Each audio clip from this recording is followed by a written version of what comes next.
Late last night and early today, at my direction, the United States Armed Forces conducted an extraordinary military operation in the capital of Venezuela.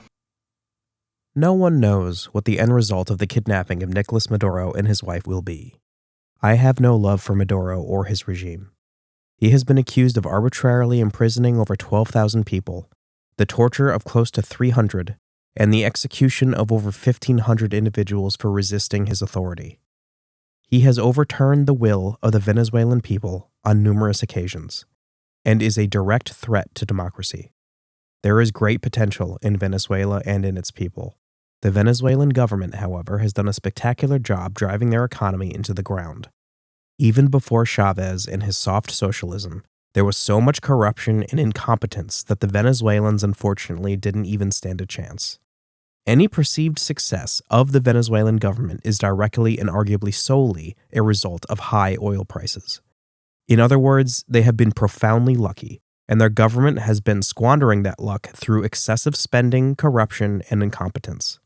In an effort to stem the bleeding caused by the negligence of Perez and previous administrations, the Venezuelan people turned to the strongman who said he had the solution to their problems. Chavez implemented some favorable policies. He substantially increased literacy, decreased unemployment, built health clinics, and imported Cuban doctors, which substantially bolstered healthcare. He also centralized government control, implemented price fixing, protected corrupt loyal officials, and jailed political opponents. His vice president, now former President Maduro, has been even worse. He was specifically selected to be the VP to Chavez as he was perceived as being loyal, non-threatening, and a stooge. After the death of Chavez, Maduro narrowly won the presidency.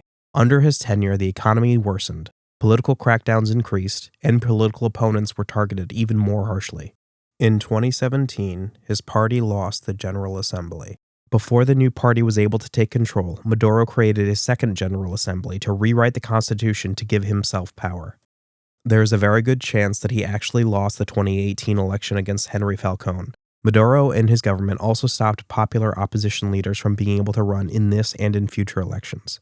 He absolutely lost the 2024 presidential election.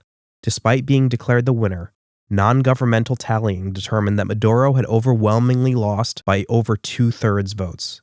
Maduro has been overturning the will of the Venezuelan people for almost a decade, and it has gotten far more obvious and more forceful with time. He is clearly a horrible leader and a terrible person. He will get no love from me, and to the Venezuelans celebrating his arrest, congratulations. I only hope that this isn't some kind of monkey's paw wish. Interventionary success relies heavily on having limited objectives. A limited objective conflict requires the use of limited resources to accomplish limited goals. These types of operations would fall under the concept of police actions. They often leave the primary opposition government intact and use military intervention as a tool for negotiation or to restore order. The Gulf War under Bush Sr. was incredibly successful. It had a singular goal: to remove Iraq from Kuwait and thereby restore its sovereignty. We gained complete air superiority in the first opening hours, which led to the complete domination of Iraqi forces. The reason we were successful, putting aside our military capabilities, was because we had a clear objective, a clear concept of the end state we were aiming for, accomplished that objective, and then left. Desert Storm, the kinetic portion of that operation, only lasted a little over a month. Unlimited objective operations do not have a clear path to success. They often have grand, complex goals, such as the overthrow of a regime, and they tend to require the nation's full commitment. Ludendorff's concept of total war would land squarely under the unlimited objective domain. As such, the world wars were unlimited objective wars. The stated goals of the Iraq War in 2003 were to end Saddam's regime, eliminate Iraqi weapons of mass destruction, and free the people of Iraq. This is a list of very complex goals that don't have clear operational paths to success. Toppling a regime is very difficult, and each one is very different. Yes, you need to remove the primary leader, but you also need to address every person and institution that props them up. It's like an iceberg. It is incredibly hard to correctly target every component required to achieve that goal, especially before taking action. Depending on your perspective, Eliminating WMDs that don't exist is either very easy or impossible.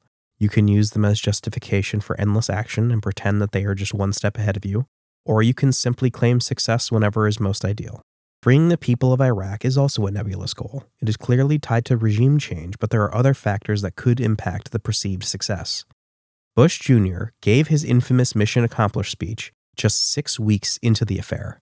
It didn't officially end for 8.5 more years. In the early hours of January 3rd, 2026, the United States abducted Nicholas Maduro and his wife Adriana Guerrera in one of the most successful operations of its kind. The operational success of this cannot be overstated. No American lives or equipment were lost. The operation required over 150 aircraft working in conjunction with special forces on the ground, and the entire thing was over in 2.5 hours. We abducted the leader of a sovereign nation from their capital in less time than it takes to watch the entire theatrical release of Fellowship of the Ring. This is nothing short of impressive and a clear example of our complete military dominance. When it comes to the actual events of the day, this cannot be seen as anything other than a complete success. When it comes to the long-term impacts, however, it gets murky. If this was a limited objective operation and no other U.S. military intervention was required, I would be inclined to say that this was very successful in terms of direct cost. Unfortunately, I have my doubts that this will remain a limited objective operation. As I have said, I am no fan of Maduro. He is an enemy of democracy, has ordered the imprisonment, torture, and murder of the innocent, and the Venezuelan people are surely right to be relieved that he is gone. But whatever criticism is levied at the man could also be levied at the vice president who is now in charge. As of writing, this was not regime change. The regime is still in power. This action can only be seen as a warning to them that they must now heavily consider American interests in their country. But it is obvious that the United States has not done this because of the human rights violations, as they have left nearly all of the institutional leaders that have facilitated those violations intact. We have abducted the leader of a sovereign nation from their own country. This was done without congressional approval or even notification. This operation, which could very easily have a substantial impact on the future of our country, was planned and implemented unilaterally without any consideration or oversight from other branches of government. This is just another instance in a very long list of authoritarian actions taken by this president and administration. This is an incredibly hostile act and has very obviously increased the threat levels our enemies, but more importantly our allies, have for us. The international order has been threatened to some degree by this action.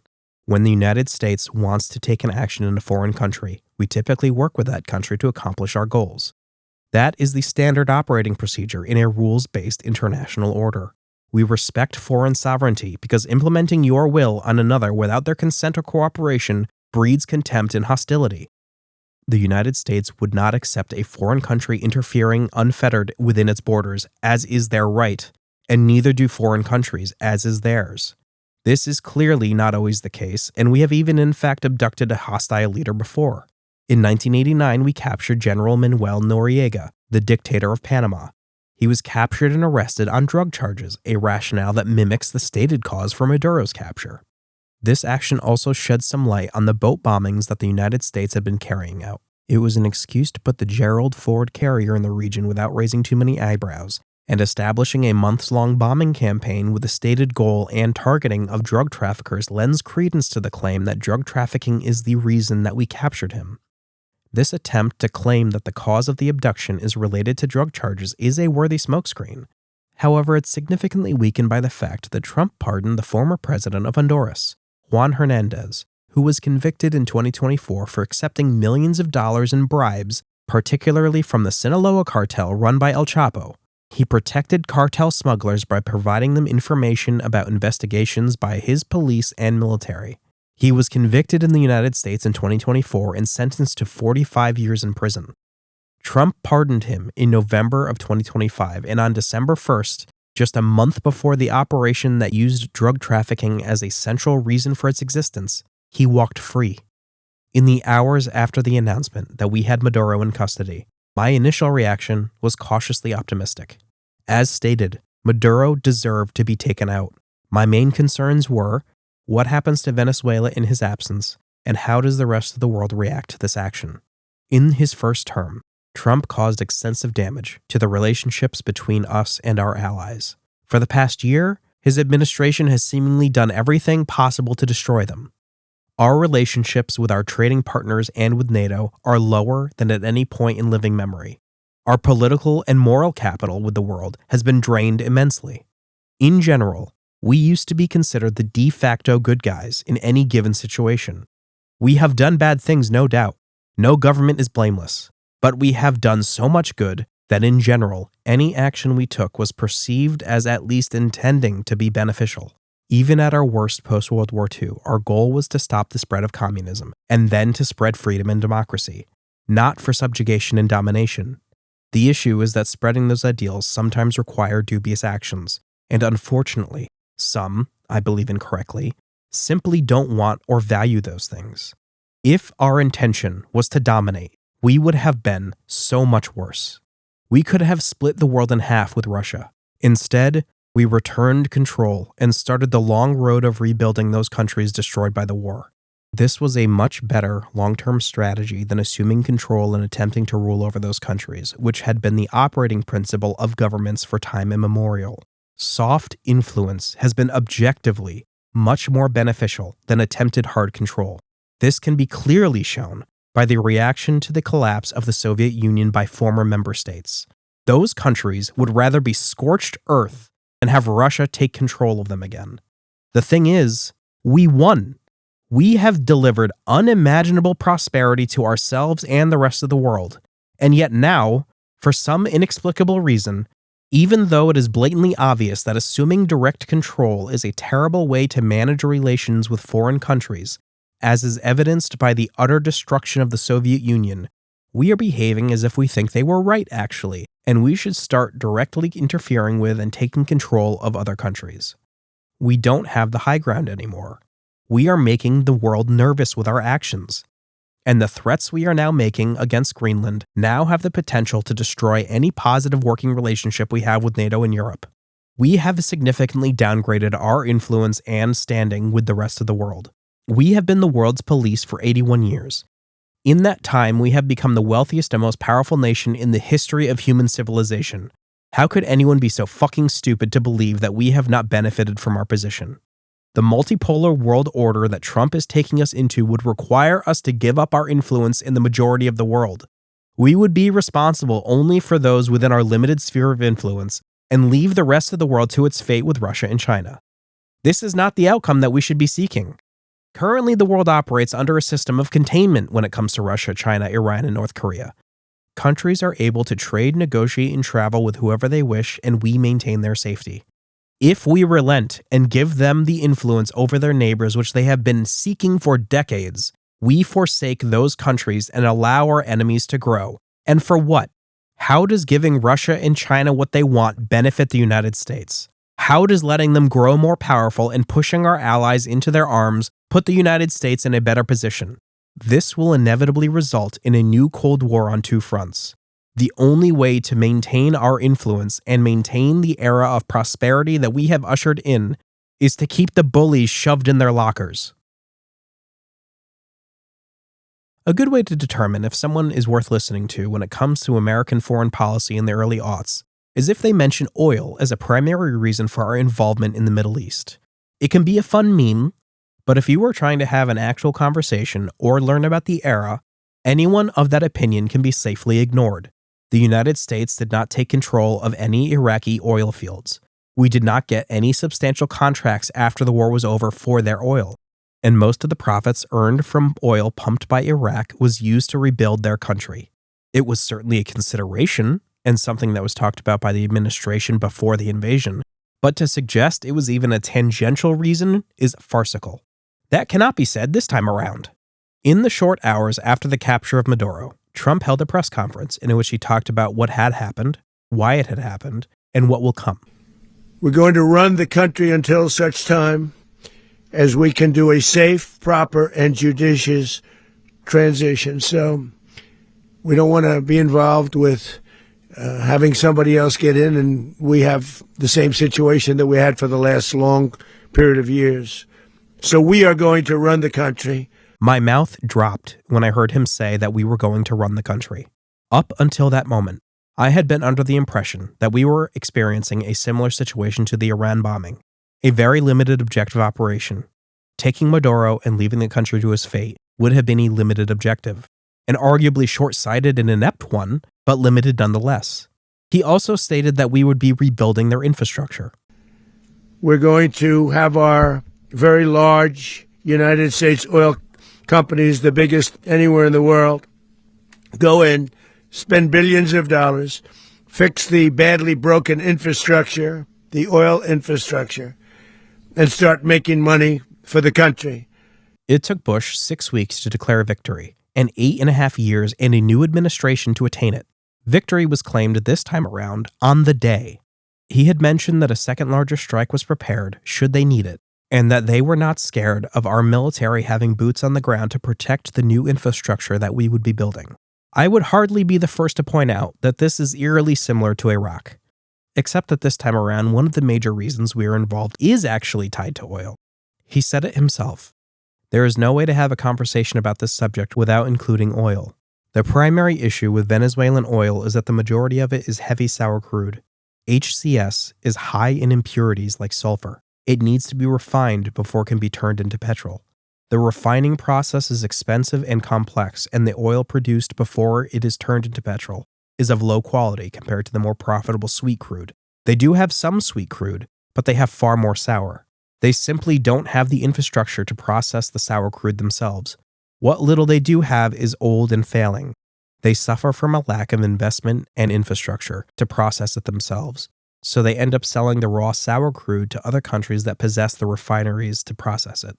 They have been producing less oil than in their heyday. When prices are high, they can offset lower production, but when they are low, they are hit twice as hard.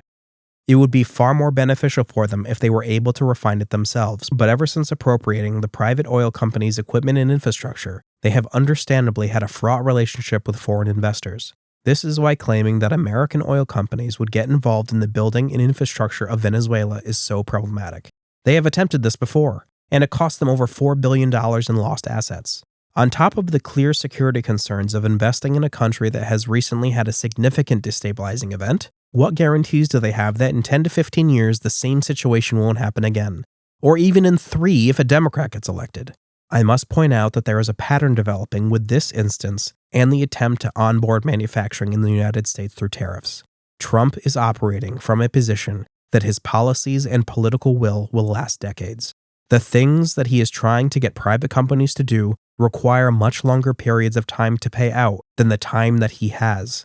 If the United States had tariffs for 10 or 20 years, it would make much more sense for private companies to build manufacturing plants in the United States. Just like building infrastructure in Venezuela makes much more sense for an oil company if you can be assured that there would be a high level of involvement in the Venezuelan government for a decade or two. The issue is that there can be no such guarantee unless there is some sort of plan in motion that we aren't privy to. It would be insanely risky for a company to assume that Republicans would win the next 2 or 3 elections. Even if they did, there is no guarantee they would keep Trump's policies, let alone account for a Democrat who would almost certainly end them. This might also explain the constant flirting with a third term by Trump and his people, almost as if they're trying to assure businesses that he will find a way to stay in charge even after his natural term ends. I am doubtful that there are many American companies that are enthusiastic about the prospect of getting involved in Venezuela again. They have been supplying oil to Iran, China, and Russia, which will apparently continue to happen. I assume simply out of an attempt to lower their resistance to our intervention. In the long run, this has significantly weakened their position as the United States now has a significant influence over their supply of crude. The pivot of a focus on drugs to oil happened almost immediately. The lip service to drugs was stated, but you could clearly see what was occupying Trump's mind by what he talked about in that press conference. It is reasonable to have multiple reasons for doing something. It's just that in this instance, it is so very clear drugs were not a major one. They are just using them as a legal excuse. As I have stated, leaving the people in power that are a part of the authoritarian regime clearly shows that the regime itself was not the primary issue. The leader of the party that legitimately won the 2024 Venezuela election is Maria Corina Machado. She won the 2024 Nobel Peace Prize, an award that Trump has been so desperate to win, it can't be ruled out that a major factor in his decision to back the vice president over her was the loss of that award. She has even desperately claimed in news interviews that he could have her award in the days following the capture.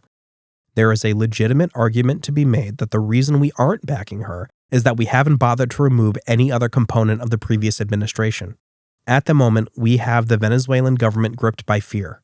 If they do not go along with Washington, they will just grab Delcy Rodriguez as they did Maduro and wait for the next person to work with them. They aren't actually solving any problems in the country, however, and if the current Venezuelan administration does start working closely with Washington, we may be incentivized to help them maintain power, which would be a perverse outcome.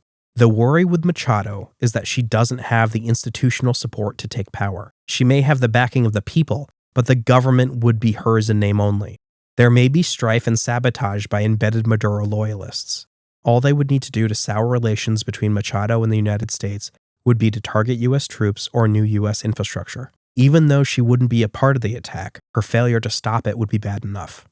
There might be longer-term goals to slowly replace the current government, but there is no real indication of that, and our officials seem to only get annoyed when they are questioned about regime change. We are in a very tenuous situation. The claim that we will be rebuilding the Venezuelan infrastructure is very questionable. There is immense uncertainty when it comes to the stability of the nation. A third party could attempt a coup. We've seen this before. Would we get ourselves involved in a Venezuelan civil war just for their oil? Trump has since said that he is perfectly fine putting American boots on the ground to protect our assets. It's not hard to imagine that a group trying to sow instability and gain control would see them as a perfect target to strain relations. Ripping away the government's control of their oil fields is dangerous. Oil is nearly their sole source of revenue. If a fair split isn't established, we could see an even weaker Venezuelan economy, and America would once again become the imperialist robber baron that we matured out of being in the late 1800s. Fortunately, Venezuela has so poorly developed their oil fields that there is some arbitrage between what they haven't been able to tap and what they've been living off of. There is a chance, if handled correctly, that their fields become profitable far beyond what they have been, and that the United States is able to take its own share, while Venezuela benefits more than before our intervention. The primary issue is that all this is being done without the involvement of the Venezuelan people or the consent of their government. They are essentially becoming a vassal state that is too scared to go up against their imperial master. I do not trust this administration to ensure the best outcome in this situation. There is incredible risk that the country ends up in a worse financial state than under Maduro. The entire economy and monetary system of Venezuela will have to be remade to accommodate this shift. And to be fair, it absolutely needs to change. Clearly what they were doing wasn't working, but should we be the force that demands it? We don't have a particularly stunning history of nation building. Just look at Afghanistan. What will the long-term impact of this be? I don't think it is wise to take on the problems of Venezuela's economy while we are in the midst of our own problems. Will this cause resentment? Will they see our interference as hostile and kick us out and capture our oil infrastructure in a decade or two like they did the last time? Will they reject a new economy or system of governance that a foreign country imposed on them under threat? I simply don't know. I hope it goes well. I hope eventually Machado can take power and that she maintains a friendly relationship with the United States. There is a very legitimate chance, however, that once she gains power, she will have to turn away from us as a way to project her own legitimacy. There will inevitably be a portion of the Venezuelan population that see her as just a puppet of the United States, as the only reason she's actually able to take power is because of our involvement. They have been told for decades that we are their enemy and the source of their problems. We have been the scapegoat of the failures of Chavez and Maduro. Whether the people actually believe it right now or not is irrelevant. It will be brought up again in the future if things take a turn for a worse. The groundwork for their dissatisfaction with us in 5 to 10 years began 20 years ago. We can't know how significant that portion of the population will be, but the framing of our involvement in the country will have to be deftly handled. Perhaps the stench of Maduro will be enough for none of that to matter, but we can't know until it happens. Eventually, Venezuela will require the United States step back from their country. We are tolerated right now because we remove their biggest thorn.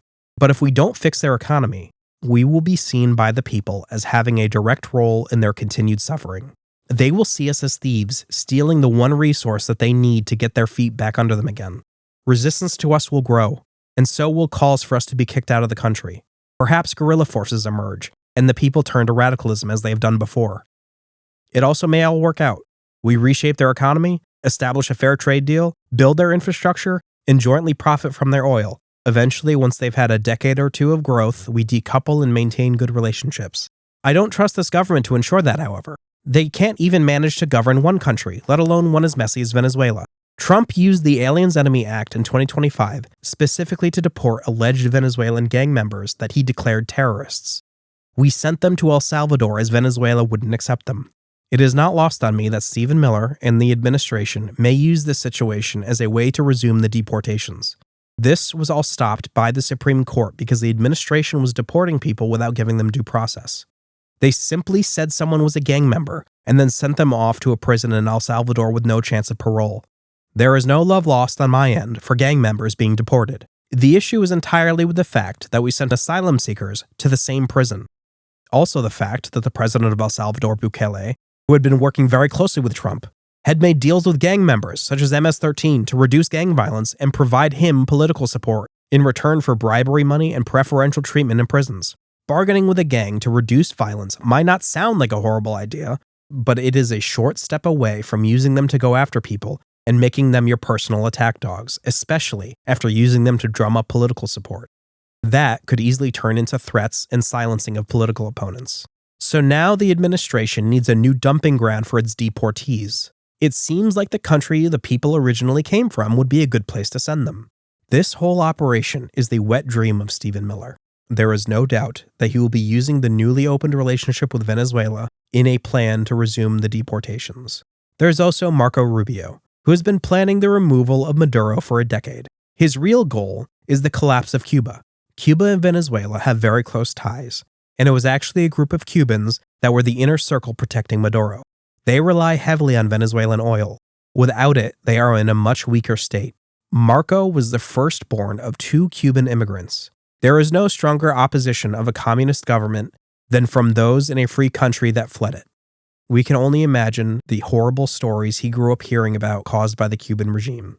Since the overthrow of Cuba has been a guiding light his entire political career, it makes sense that Venezuela and Maduro would be of interest, specifically due to how close both regimes are and the long-held belief that the collapse of Venezuela would come with the collapse of Cuba. I don't believe this is actually about drugs. I think the drug angle is simply a legal rationale for our involvement. There is little to no evidence that fentanyl is produced or even moving through Venezuela.